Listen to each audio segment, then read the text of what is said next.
Welcome to the Close M&A Podcast with K-Real Advisors. I'm your host, Craig Castelli. Today, my guest is Scott Bushkie. Scott is the founder of Cornerstone Business Services, the Cornerstone International Alliance.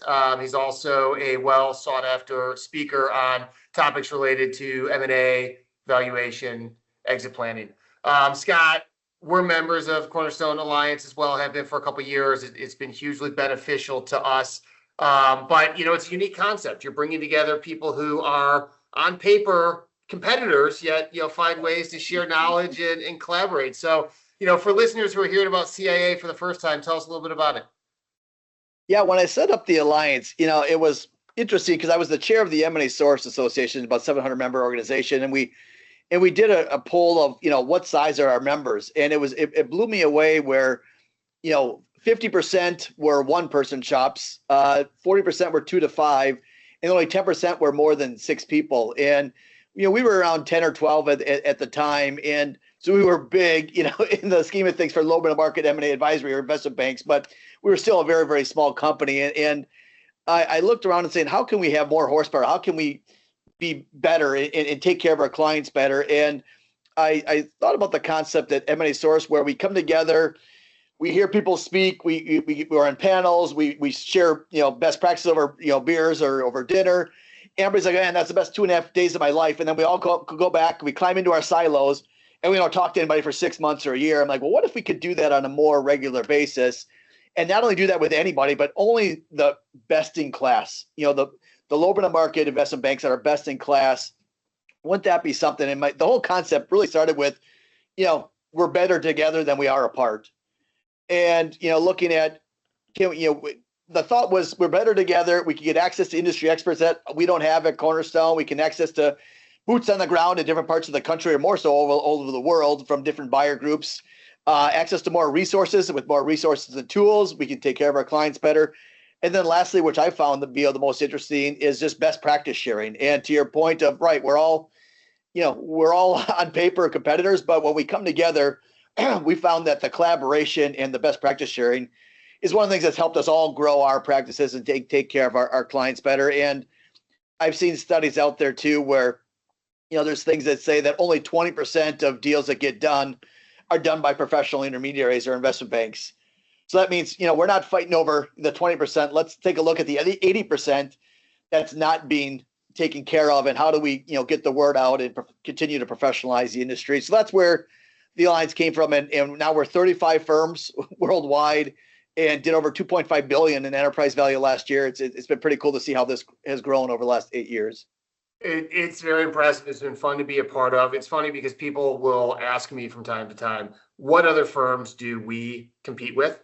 And I struggle to ever come up with a single name or two that is like a direct competitor. Yes, there are firms we've run into more than once at competitive pitches. Never a CIA member, by the way. But the biggest competitor is the business owner who got a phone call from a buyer who just thinks, well, I know the buyer. I have an attorney. What do I need you for? And, we don't need to take this podcast too far down that rabbit hole because we both know, the answer to that question. But, it's mind blowing that by and large, that's our biggest competition out there. Yeah. And not to beat that too bad, but yeah, our study that we did, which we'll get into, 55% in that study of 750 business owners between 5 and 100 million in revenue said they would absolutely sell their business to an unsolicited offer without bringing anyone else on, even getting a value of what market is, just because they don't know what they don't know and assumed it was the right value, which we'll get into what they've done for valuation here too.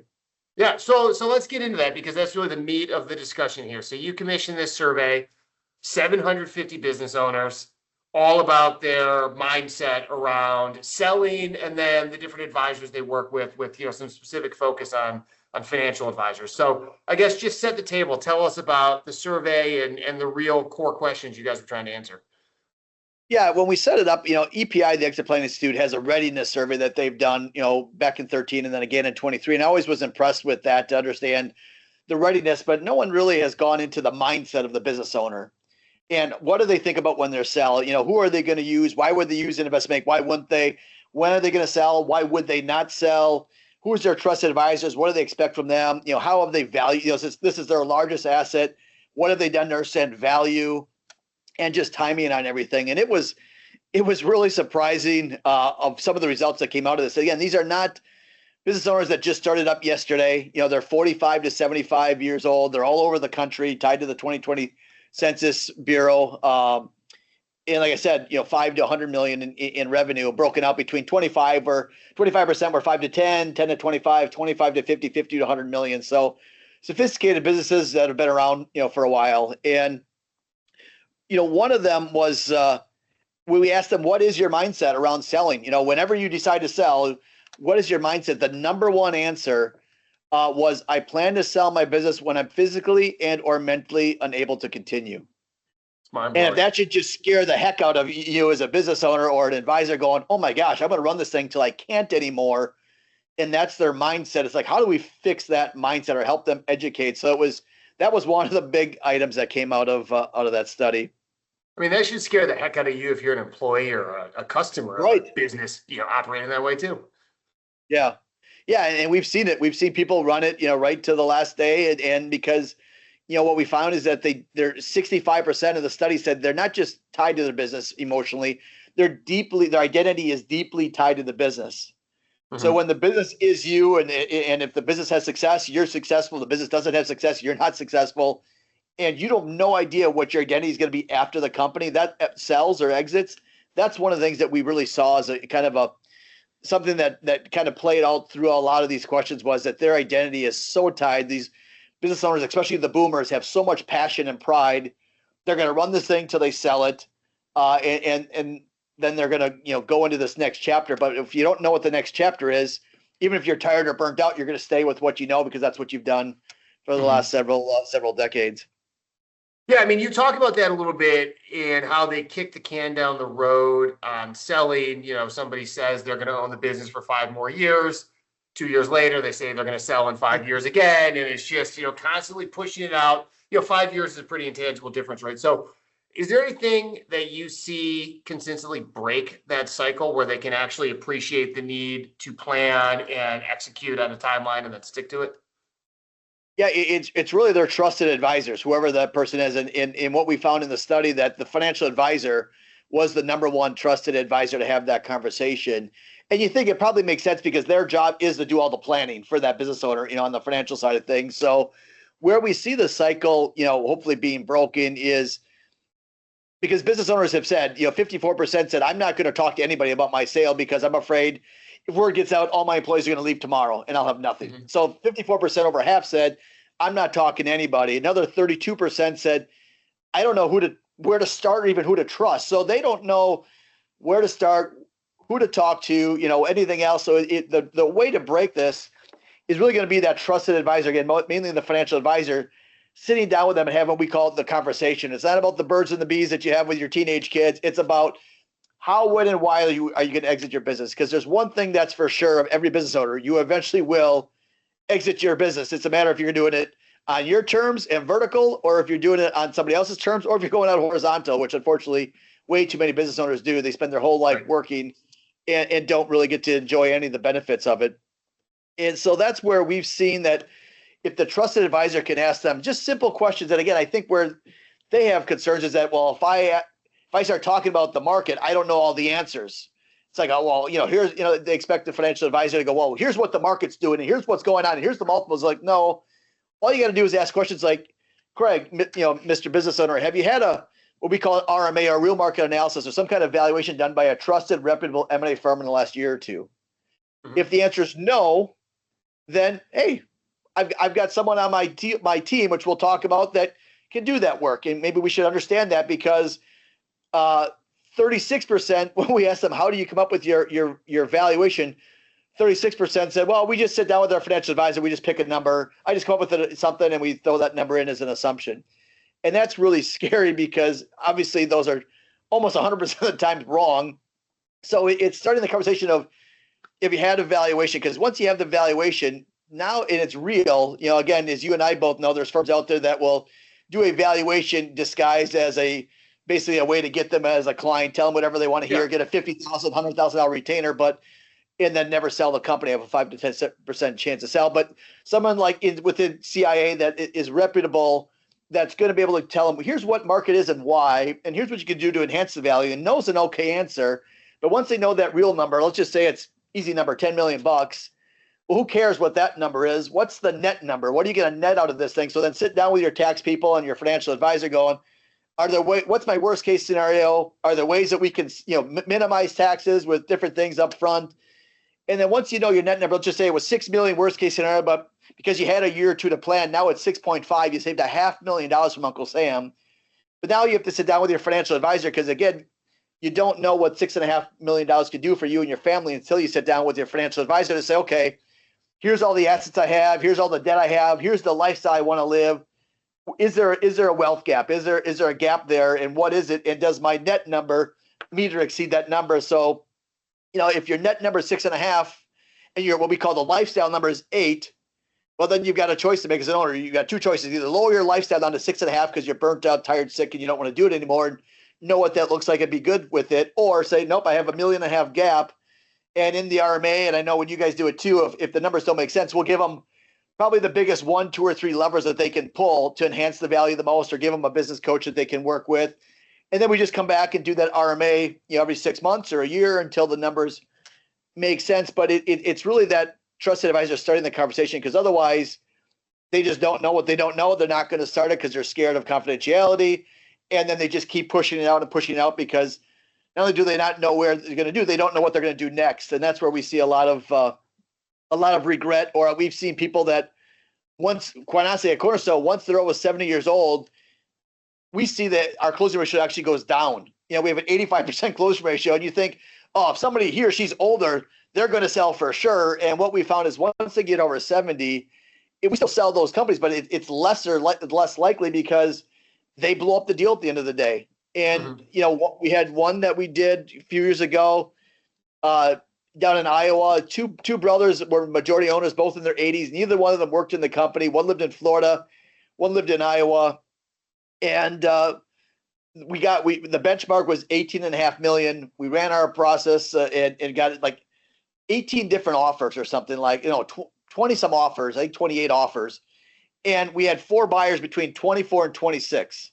So the benchmark was 18, what we hoped to get. Obviously, no asking price. We had buyers between 24 and 26 million, and they called me up one day, in the negotiation, said, "Hey, Scott, here I'm thinking they're all excited because we got well more than what we all had hoped to," and they said the numbers don't work.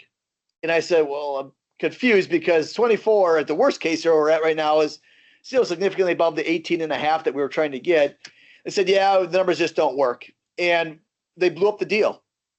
And when we really peeled the onion back, we found that they literally, when they went to their country clubs, did not know what they were going to talk about with their buddies and said, I just want to be a business owner until I die.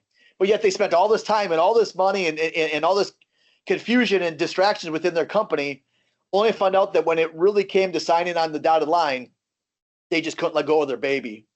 Yeah. And so it's just interesting to see how it plays out with the emotional side of thing. Well, it's wild. It really is an everybody lose situation. You talk about in the survey, 44% have no understanding of their exit options. These guys in one way, shape, or form fall into that category. They probably should be working with a life coach who's going to help them figure out, okay, how do I get into this routine? How do I have things to do to occupy my time to talk about, right? 40% never had a formal valuation done. Their first valuation is going to be that first LOI they receive, which unfortunately means it's too late in most circumstances to take advantage of all these tax and planning tools. Selfishly, I was in a situation once where business owner waited to get the LOI to go sit down with the financial planner. I actually did take it to the financial planner. Financial planner said, "It's a great offer. I never thought your business would be worth this much, but it's 50% of, I don't know what term he used, but your lifestyle number, right? Yeah, right? You can't afford to do this, dude. You live in New York, you have a house in Florida, you have an expensive lifestyle. You need the business to keep, generating the cash flow for a number of years. We lost that deal for no fault of our own. We, brought in a tremendous offer and these things happen, right? But there's no reason they should, and the irony is I'll throw out another stat that I found really interesting in your survey. 62% said they would leave their financial advisor if they didn't add any value. in the sale, and only 4% were truly committed to staying with that financial advisor through the sale. So this massive missed opportunity for all the financial planners out there to do a major service to their clients, which, can increase the liquidity they receive out of a deal, which, then feeds the book of business for the wealth advisor and allows them to manage more money. So you'd think they would have fully aligned incentives here, and yet this all falls apart.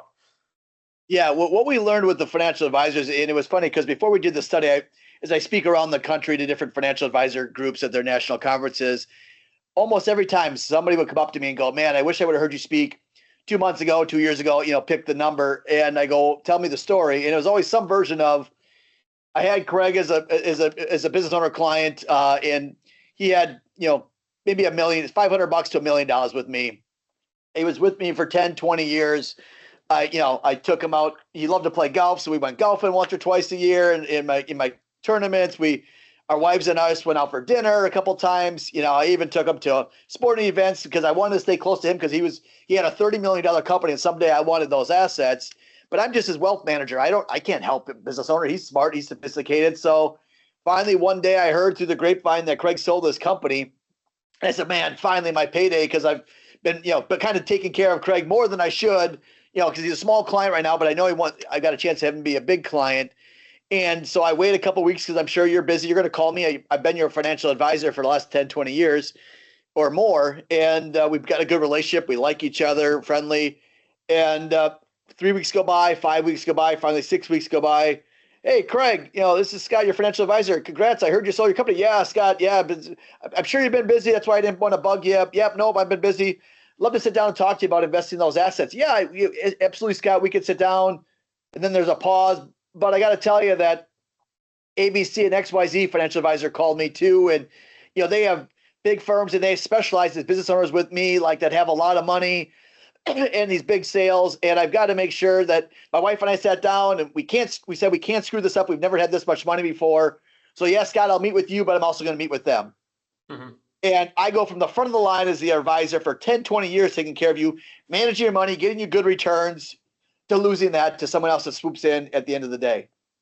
So what we found through the study, and we've just seen it in real life, is for the financial advisor, there's 3 things that they need to do. 3 things. One is, as we talked earlier, start the conversation. Ask the right questions. You don't have to have all the answers, but ask the right questions, and it creates intrigue, creates the entrepreneur that goes, "Yeah, I don't know the answers to that. Let's get the answers." So we have a list at Cornerstone. We have 6 questions. They're all yes or no that they can kind of get that started. And then once you say, "Yeah, you know what? I haven't had an RMA or evaluation done. We should sit down with Caber Hill or Cornerstone to do that." All right. So, then let's have a discovery call. So it's, start the conversation. Then they have to build out their team. So on my team as a financial advisor, who is my tax person? Who's my M&A attorney? Who's my investment banker? Who's my business broker? Who is on my team that I can bring in at the right time, at the right place. So if I start the conversation, create intrigue, introduce and endorse the right experts at the right time, and then like for us and like you, we keep that financial advisor in the loop. They stay part of the process. Now that conversation comes in from ABC company. "Hey, we're ABC company. We specialize in companies like you or business owners like you that just sold for $30 million. We'd be happy to fly you out to New York or sit down and talk about all the things that we can do. Now, I appreciate that. Scott's been my financial advisor for, last 15 years. In fact, a year and a half ago, he started this conversation with me. He helped me start this conversation. He built out a team. We saved $500,000 in taxes. Caber Hill, their investment bank, got me 20% more than I thought I was going to get. I had multiple offers to choose from. I couldn't have done this without Scott. In fact, we've already invested the money the day after the sale. It's because you started the conversation. You brought the team in. You stayed in the loop. And quite honestly, when the LOI is signed, as you know, we have 60, 90 days typically to close. And that's where they can be dotting the I's and crossing the T's. So when the deal's done, the plan's already laid out. The seller's already agreed to it. And that's how they get to AUM. It's not – I've had people literally take people to the masters and not get the AUM after the sale. Mm-hmm. Yeah, it's wild. I mean, there's a whole industry around just cold calling business owners when you see press releases, well-heeled firms with huge marketing budgets who were never there until after the sale, and yet, they win the business, time and time again. I mean, what we do, and I'm sure you guys do this at Cornerstone as well, we'll offer to all the wealth advisors, we're close with. You can call us with any question. You Absolutely. need market data, you need to understand valuations. It can be just us talking with you. You can bring your client in if you want to talk with them. We're not going to pitch them. We'll just let them ask questions, give us our honest take on their prospects for a sale. And it helps the business owner make decisions. It helps the wealth advisor advise them. It improves that relationship. Obviously, it's good for our marketing too, because it gets us closer to that opportunity. Should it go to market? I'm not, completely philanthropic in these efforts, but Right. I mean, at the end of the day, if we can prevent business owners from, making short-sighted decisions, probably really just driven in most cases by lack of information, and in some cases we'll call it frugality. But a lot of times it's just misinformation, lack of information, and feeling the pressure that they don't need to feel to approach this a certain way. We can save them from themselves. Yeah, absolutely. And you're right. That's what we'll do is we'll help the financial advisor even before they talk to the client. Here's some tools that you can use. Here's some questionnaires, talk through what they're probably going to ask. Just same thing. We'll have a call with the financial advisor without the client just to make sure they feel comfortable, and then a call with the client. And it's an hour long. And it is. We learn a little bit about their business, and about the first 20, 30 minutes is learn about their business and what their goals are, what they're trying to achieve. And then we flip it around, and they can ask any question that they want. There's nothing that's off limits. And now they leave that call a lot smarter, a lot more educated than they did, an hour prior to that call. And yeah, sometimes they stop there, and sometimes they move into the RMA to help understand what the value is. But it's all what the client wants and what they need at that particular time. And it's and one thing that we found that's really interesting too, that we found in the study, because we asked, how did you get into business? And, there's 4 ways you can really get into business, main ways. You either started it, founded it, you inherited it from your family, you bought it from your boss or your employer, or you bought it from a true third party like what we do. And I was blown away by, the sale to a third party or bought it from a third party, because that's what we do all day long. And, we did, over 300 deals as a group last year and everything else, but only 3% of the study said I bought my company from a third party. So only 3% have actually gone through as the buyer, gone, I've done my due diligence, I've done my QOVs, I've done all the legal negotiations, I've been there, I've made that seller's life's hell for 90 days. I've gone through it, so I know what to expect. But yet 76% founded the company. Mm-hmm. And that's when you see buyers, private equity, family office companies going, we love to buy founder-owned companies. Well, one of the reasons is because they have no clue what's about to happen, and yeah. What they find out is that, flattery, hey, we like your company, Craig. We'd love to sit down and talk with you. You built up a really nice company. All of a sudden it's like, wow, man, 25 years of my life, someone's validated all the work that I put into this. And they think they're my baby's cute and they really want to buy my company. And how exciting is that? But yet they have no idea that they're going to get completely taken with a very lowball offer, because there's no other buyers at the table. And that's, going back to the unsolicited offer. I think that's one of the biggest dangers, is people can build their business up for 20, 30, 40, 50 years and then just make one mistake and it costs them tens of millions of dollars. And a quick case study on that is we worked on a deal. It was a market leader in the region. They've been in the business for 40 years, family-owned business. And they came to me on a Friday through their trusted advisor, said, hey, we've got 2 buyers interested in us. We want to sell. We want to maximize the value and go out on top. And so we want to work with you guys. So on Friday, they said, yep, we're going to work with you. We already had the SIM interview set up for Tuesday. And between Friday and Sunday, when I talked with the attorney, they got really smart and said, you know what? We've got the 2 biggest buyers already knocking down our door. We've been in this industry for 40 years. I've sat on the national boards. I know the industry inside and out. I know how the thing works. Why do I need, to your point, why do I need to pay Cornerstone to do something that I can do? Mm-hmm. So they said, you know what, we're going to do it ourselves. We still want you to do an RMA. We want to see what market is. So I think so they could show us that they could get more than what market was, I think was the reason they still wanted to do the RMA. And so I said, fine, we'll do that. And the first offer came in a week later because they've been talking to them for a while. Our RMAs take usually 2-3 weeks. Yeah, it came in at $31 million, 26 at close, 5 in a seller note, maybe an earn out, but they didn't think they were going to get the earn out. So $31 million. And the next week we got our RMA done. It came in at $43.3 million. And they said, yeah, that $31 million offer, that was the second company. Now we've got the biggest company coming into town. They've already taken us out to 2 amazing dinners. They paid for dinners. They told us how smart we are, how great a management team we built out, how just everything's so good, and all the synergies between our two companies. They're the biggest. They've got the most money to send. They got the most synergies. They're for sure going to knock the $31 million and probably your $43 million number out of the park. Next week they came in. I got a call, $25 million. So I said, can we please run our process? Can we please create a structured sales process like you and I run to create urgency, create scarcity, create tension and competitiveness? And they finally said, yeah, if you can get your $43.3 million or more, we'd be happy to pay you your fee. But it was kind of, I had warmed up a couple buyers confidentially. They didn't know who the target was, but I kind of got them emotionally engaged and like, hey, this is someone's going to buy. One of the biggest competitors is going to buy in your backyard if you don't step up, and creating that defensive position along with the offensive position. And in 10 days, what we call creating POMO, the power of multiple offers, we got a signed LOI for $51.3 million. Wow. And we closed 45 days later through Thanksgiving and Christmas. And if they would have gone without us, and the ironic thing is that same buyer came to them 9 months earlier, which we didn't know this until the deal got done and the owner told us this. It said, how the heck did you get them to pay an 8.2 multiple? I said, well, created urgency and scarcity and competitiveness. He's like, well, we talked to them 9 months earlier, and they said their private equity group, but they were backed by private equity as well. They were doing a roll-up in the industry, that they had a written mandate with the private equity group that we could not go above a 5 multiple, because the multiple in that industry is 4 to 5, and we couldn't go above a 5. And in 10 days, we had them at an 8.25 multiple. So without us, they would have paid $30 million. The other company would have paid 25. The other one would have paid 31 with 26 at close.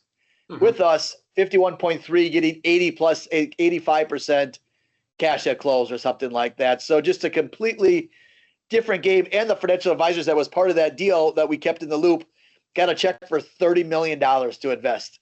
That's amazing. It's amazing. And it happens. Yeah. It happens so often. I think a lot of entrepreneurs, when they're successful, they come by the confidence and the ego, honestly, as they're building the business. Every sales rep that has something to sell them is telling them how great they are. Eventually they join the country club and it's Mr. This or Dr. That, everybody they turn to, everybody thinks they're successful. It feeds it. Kind of the front end of those negotiations are just, you're great. It's a sales pitch. We love you. Right, we love your business. Congratulations on your growth. That's the line that always drives me nuts. Congratulations on your success so far. And then what's not said is because I'm about to screw you. Yes. And, I think that is why even diligence can be so tough for business owners, because that is the first time somebody's really telling them their baby's ugly. And the reality is diligence is tough no matter what, no matter who the buyer is, no matter how perfect the seller is, but that's really going to be that first experience they have with somebody saying, oh, but this isn't perfect. Oh, why did you do this? Oh, questioning their decision making, which they take as questioning their character. Right.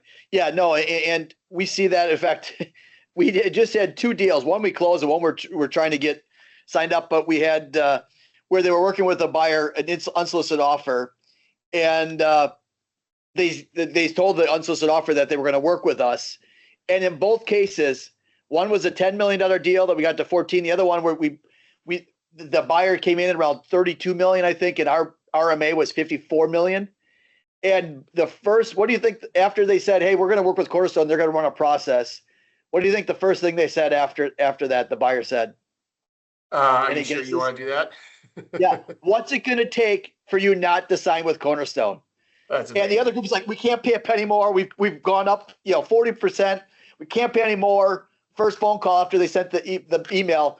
What's it going to take for you not to sign with Cornerstone? Because they know if we run a process, if Caper Hill runs a process, we are going to get more money for their company. And in one case, they had $5 million at close, and we're going to get $10 million on earnout, which earnout was really, as they negotiated higher, the earnout got more and more unlikely. And we got the deal done we got 9 other offers. We got the deal done at $14 million and like 9.5 at close. So almost double the cash at close and 40% more because we brought 9 other offers. So we've run a process for 6 years against unsolicited offers. And in 6 years, the buyer always threatens to leave. We've never had them leave. because they're going to hang around the rim in case the deal doesn't get done. Their offer is still good, but they don't leave because they're always going to threaten to leave, and that scares sellers, but they don't leave. And 100% of the time, our sellers in 6 years have always chosen one of the other buyers we brought to the table, not the original buyer. 100% of the time, higher value, better structure, better culture fit, whatever was important to them. And so the analogy, like what you were talking about, and you talked about the country club, is what we found is that the traits in our study, what we found is the traits that make a business owner great, the grittiness, the I can do this, the pivoting, the complex problem solving of I lost a customer, I'll go out and find two. This happened, I'll fix it. This happened, I'll fix it. And it's those traits that make them terrible sellers. They make them great business owners to grow and build a company, but they make them terrible sellers. It's like, I can do this myself. I don't need to work with, Scott or Craig, because why pay for something I can do myself? Yet they've never done it before. They don't know what the value is. It's their highest and biggest asset, probably 80 to 90% of their net worth. Over 60% have never had a valuation done, let alone in the last year by a reputable firm to understand what market is today. And they're going to try to run this process. And the analogy I'd like to use is, say that you're the business owner and you're an amazing amazing tennis player from grade school through high school, college, pros, Olympics. You've worked your butt off, but you are a world-class athlete and the best tennis player in the world. But now you've never picked up a golf club. You've never played mini golf, nothing. And I bring you to my country club. And again, it's that confidence of I'm a world-class athlete. Everybody tells me I'm the best athlete around. And you start talking to the club pro after a couple of drinks. And the club pro's like, golf isn't that easy. Oh, how hard can it be? I'm hitting serves at 100 miles an hour. The ball sits there. I get a big club to whack the thing with. I've got great eye, coordination. I'll be amazing at golf. And the club pro's like, you want to go play a round of golf for $10,000? And that club pro maybe never played tennis, but he or she knows that course, has played it hundreds, if not thousands of times, knows exactly how the greens lie, where the water hazards are, where the bunkers are, knows the course inside and out. And yet that tennis player who's a great world-class athlete thinks they're going to beat the club pro in their own game. And if you said, who's going to win that $10,000, it's going to be the club pro all day long. Yeah. And that's what happens with business owners. They have that tennis pro, like, I am the best athlete. I've built the best company in my industry. And they might have. They might know it better than anybody else, and they might be amazing at what they do, but now they're playing someone else's game. And these private equity, family office, private, public companies, they have teams of very, very smart people. And I've run a panel at a conference where we ask them, how many deals do you look at to how many do you buy? In 1 year, they look at 3,000 to 5,000 deals come across their desk. They put offers in on 60 to 100, and they buy 5 to 10. Yep. And they have a huge team. They spend $300,000 to over $1 million in due diligence with some of the best firms digging into your company, looking at the nth degree of due diligence. And you think because you know the industry, you're going to beat them at your game. And that's, to your point, that's where all the value they've done for 20, 30, 40 years, all the sacrifices, all the blood, sweat, and tears, all the missed kid stuff or whatever else it is, so much of that value just goes up in flames like that because they don't get multiple offers. They get one offer and they leave tens of millions of dollars on the table. And only when the buyer goes, hey, someone's going to come in and run a process, it's a reputable firm. Oh, how much more money do you want? So you don't run a process immediately after they've said they can't pay anymore. And I think that's really the message that for financial advisors, it's so important that they start the conversation with these people, because if they can start the conversation, if they can build a team of experts and they go through a process, everybody wins. The client gets to choose who's the best fit for me. And a lot of times, as you know, especially in the Midwest, it's not always the highest offer. It might be the second or third highest offer because it's a better culture fit. Or I get to roll equity and stay for 5 years, or I'm going to retire, I'm burnt out, and I get out in 3 to 6 months. Or they're going to give my employees some equity or whatever's important to that business owner.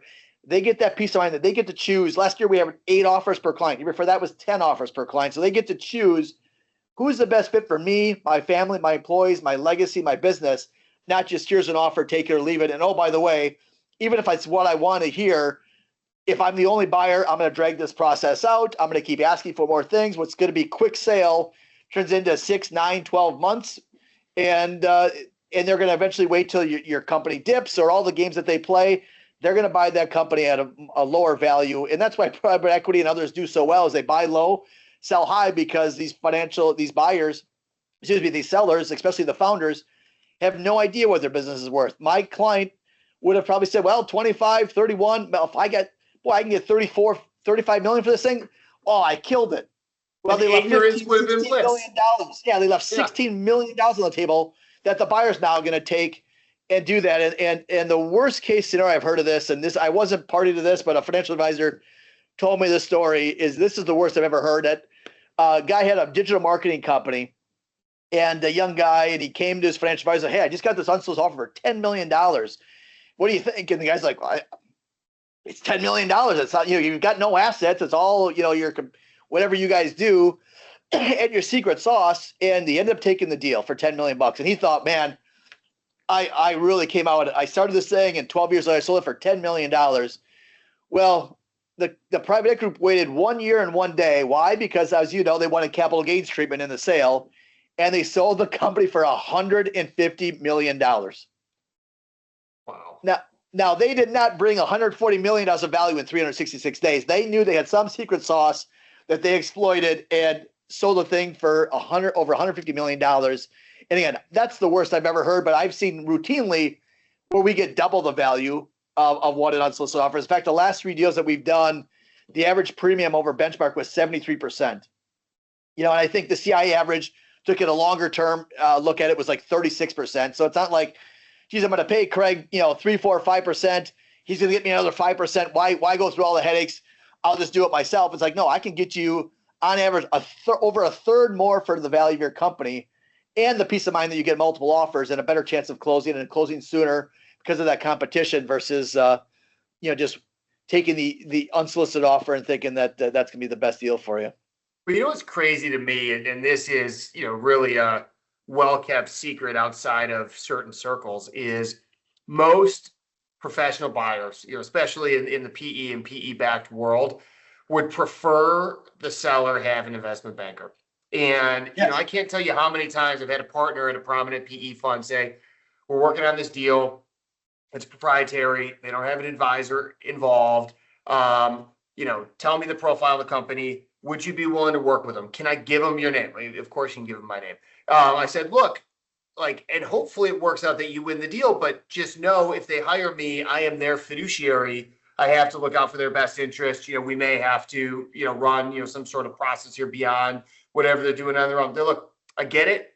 I understand it might cost me more, but I really want the business. And I know my likelihood of closing increases exponentially if they're working with an investment banker than if they're trying to do it on their own. And so they are willing, in most cases, to pay more just to know that the process is going to be organized, milestones are going to be met. And all of that means the first 6 to 12 months following the close are also going to go a lot more smoothly for both parties, because everything up until that point was run professionally, expectations were set accordingly, and the deal got done without any more friction that was necessary. Yeah, you look at private equity, they're all very sophisticated. They build these companies up. Well, they all use investment bankers. None of them go, well, let's just get an unsolicited offer and sell to that group. And public companies, they use the big investment bank. So it's a difference between what's the difference between an amateur and a professional athlete. The professionals have coaches.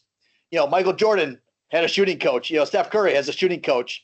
The weekend warrior has no coach. He's just out there firing up shots and breaking them up. So it's funny that the more sophisticated, the bigger companies that have boards and really, really smart people at the top still use an investment banker because they know they're going to get more value, but it's the ones that are less sophisticated, not smarter and not less sophisticated in business, just less sophisticated in the selling process. Because again, typically, especially baby boomers, they go through this once in their life, Gen X maybe twice. And that's why we exist, is to allow these business owners that have spent so much time, building up this company and giving people jobs and families and building out their communities and giving back. We want to make sure that they exit, on their terms and finish strong. And that's why Cornerstone exists, both the Alliance and our company, is to find really good people like yourself at Keeper Hill, that we all have that same level of ethics, that same level of passion of whatever it takes to take care of the client. And I think that's one thing that really we've done a better job at is collaborating. Like, hey, we don't, before it was like, I'm going to keep, we think we can do it and we're probably good at it. We'll take the whole fee. Now it's like, hey, if we can bring in someone else to partner with, we just picked up a DoD GovCon deal and about 60, 70, 80 million. And we brought in our GovCon partner because that's all that they do. So now they have us who they know and trust in our process, along with the GovCon expert. And the same thing with you and dental and other industries that we brought you in on things, and veterinarian clinics with other people. And so it's all about collaborating what's best for that client. Because again, they get one chance to do this. And I don't want to beat a dead horse with that, but it's true that they get one chance to sell their company. It's their largest asset. And once you ring the bell, you can't unring it. And that's why we're passionate about what we do and love to have, the alliance, and why we all share best practices and try to help each other out.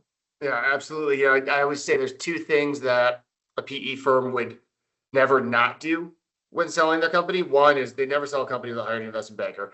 Two, they never sell a company without doing pre-diligence like quality of earnings and various compliance audits and whatever else that business owners always just push off. All right, I want to get to one more thing in your survey before we wrap up here, because I think this is interesting. We've been reading for a decade plus about this quote unquote silver tsunami. All these baby boomers own businesses that, at some point, they're going to have to sell them, one way, shape, or form, or at least they're going to have to exit them, because as you pointed out earlier, they can exit them without selling. And just looking at your stats, 48% plan to sell within 3 years, 64% within 5, 82% within 10. I don't think we've really seen the huge wave yet. So where do you think we are in that cycle? Is it actually coming, and what do we all collectively need to do about this? Yeah, I mean, I think we've been talking about this, this wave coming for well over a decade. I've been doing this for 27 years now, and I remember talking about it back in the early 2000s. But what we saw, most surveys that were done nationally had always been 75% in 5 years and like 80-ish% in 10 years. And what we saw with this one, and that was done in 2013, that was done in 2023, and we just did ours in January 2025, and to be able to show 48% in 5 years, or excuse me, in 3 years, not 5 years, that was just really interesting.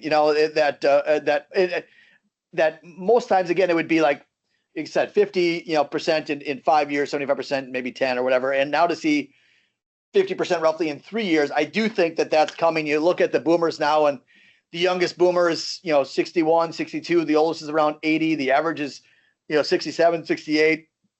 I think we are seeing. I know our inventory and the number of business owners that we're talking to, especially on the boomer side, has doubled from last year to this year, and it's really getting ready. We're hiring more people. We're hiring 3 people next, at the start of June. And I think for financial advisors, that are listening to this, you've got to start the conversations now. Because if you think, again, I'm a great wealth manager and I got well above returns for my client and they'll be there, only 4%, as you said, 4% said my financial advisor is good for me now and they'll be good for me after the sale. No questions asked. That means 96% aren't sure of who they're going to work with yet. And so having the conversation, because for a business owner, there's 2 things that you can do to have a better chance of selling and to maximize that value. One is start planning earlier. So having that trusted advisor start the conversation, or if you're an owner listening to this, sit down with your trusted advisor or give one of us a call. It's all confidential just to learn more about what's going on. And then 2, build that team around you, because if the owner can start planning earlier and they build a team of specialists around them, who's the tax specialist, who's the investment banker, who's the M&A attorney. This is not just your CPA and your attorney that you've worked with for the last 30 years who are going to do this for you. Unfortunately, again, I'm going to do this with my attorney who knows me and likes me and understands my business, and my CPA who's done my taxes for the last 30 years. Well, that is probably not the dream team that's going to take you to the promised land. So start early, build that team, learn early. What we say, like we'll do our valuation and then we'll update it for 3 years at no cost so they can understand where are you at now, because people will like, I'm going to wait a year or 2 because I'm going to sell in 3 years. So I'll wait a year or 2 to find out. I don't want to invest in money twice to understand what my value is. Well, why wouldn't you want to know today? Because you might find out that, oh my gosh, between the value that we can get for them in the marketplace today, or the way they can minimize taxes, or what their lifestyle number is, that I could sell today and live my ideal lifestyle. Well, that was when we asked, why would you sell?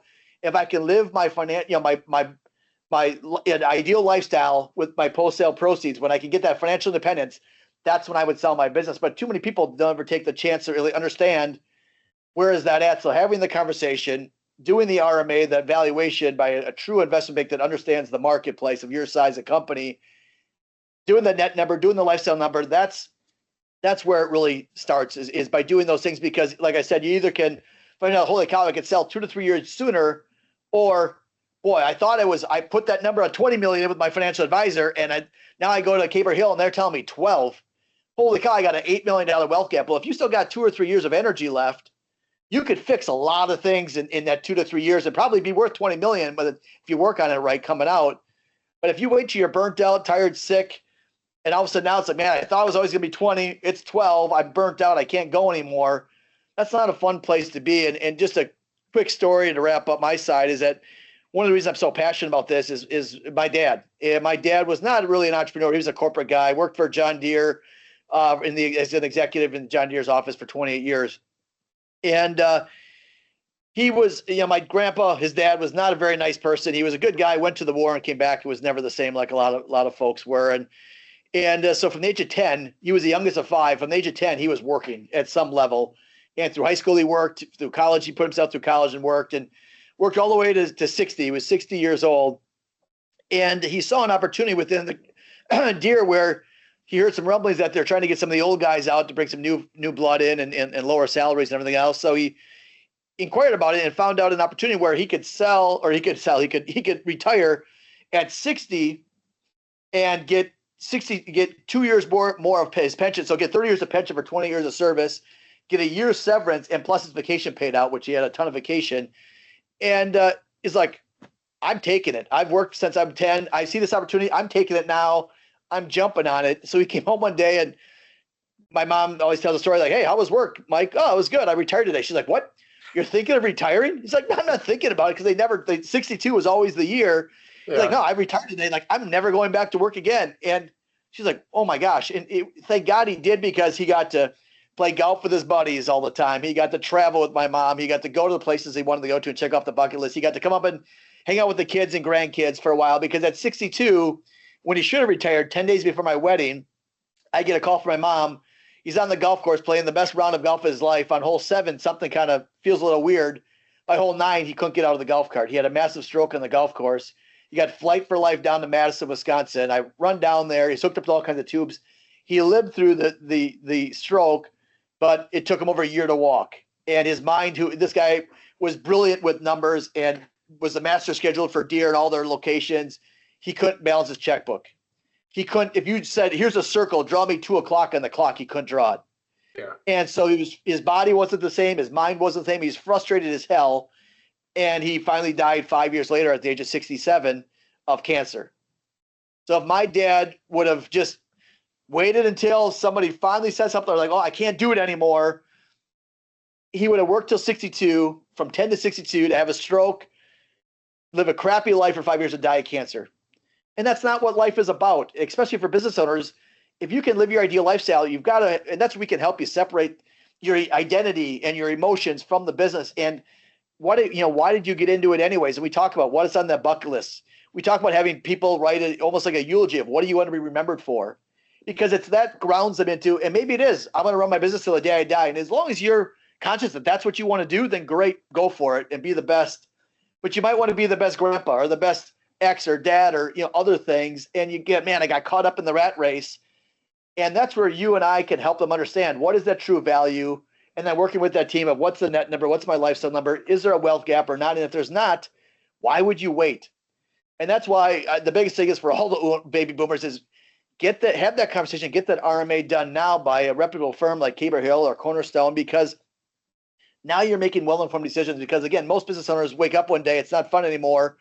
They don't go out on their terms. They just pay the total boat on taxes, pay whatever the most it is on taxes, and then just pray to God they can live off whatever they get.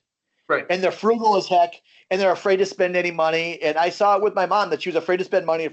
She finally got a good financial advisor that said, hey, look, you can spend this much money every year and you'll be fine. And the relief and the independent, she's traveled the world in more countries than I've ever thought about being in since my dad died. And she's done all these other things to really live her life, because she knows that she can spend this much money each year and still be fine and not going to run out of money, with the plan that they've got in place. So it's just I think those couple of things with all the boomers coming through, it's scary because you think of how many boomers will just shut down their business. You hear the numbers from when we started 25 years ago, 20 to 30% sell. Well, is that really the number? I think as you get bigger, the percentages go up, but that's a real number because so many people, again, to your point, try to do it themselves. And I could do this myself. I've done everything myself for the last 30 years. And all of a sudden they end up running it into the ground and end up shutting the doors, and their legacy's gone. The employees all get fired or let go. And now that legacy that they built is gone, and there's nothing there to live off of. And we've seen people that, I just talked with a guy, his company's worth $54 million. So well, how much money do you have with a financial advisor in the market? $0. He's rolled everything back into the company. I can control it. I'm going to put it all in there. And that's what so many do. But all of a sudden now it's like, you're not going to get the value you thought. It's almost like, putting money in your 401k all your life. And then when you want to retire, finding out that the CFO has embezzled all the money and there's nothing there. Yeah. And yet owners do that all the time. There's no need for people to suffer through that. There's no need for them to fight this alone. There's no need for them to have, that level of fear and frugality in retirement. If they eventually make it there, they're the ones standing in their own way. And I think this, demonstrates all that. So Scott, this is a lot of fun. If anybody watching or listening here wants to get a copy of the survey or wants to get in touch with you, where should they go? Yeah, go to our Cornerstone website, which is Cornerstone and then a hyphen or -business.com. So Cornerstone-business.com.